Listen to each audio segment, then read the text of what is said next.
The numbers show that President Biden has engaged in about 33 news conferences. Compare that to Obama's 66 and Donald Trump's 52 by this time in their presidencies. Can you explain why the president isn't doing? So look, yeah, and I hear the question, and I know that folks want to hear it's a podcast that's important, or doing certain things that is not the norm.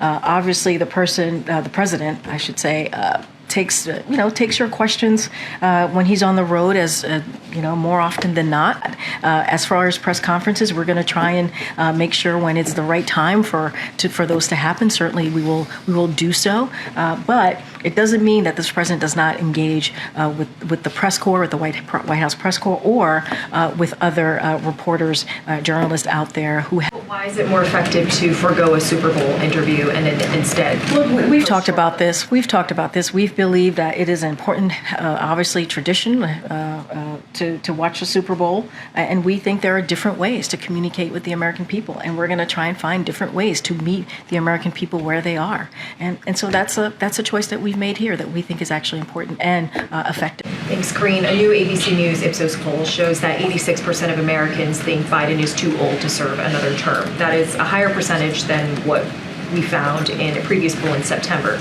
So clearly polling shows this is a persistent issue.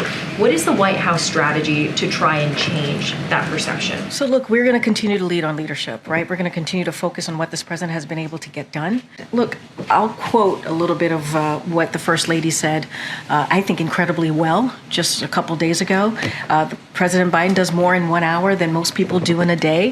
His age with experience and expertise is an incredible asset, and he proves it every day. And that's what we believe. We host the King later. They're going to be making statements. Why isn't the president, and given all of these questions about Special Counsel and otherwise, why isn't he taking questions? I mean, look, let's be clear.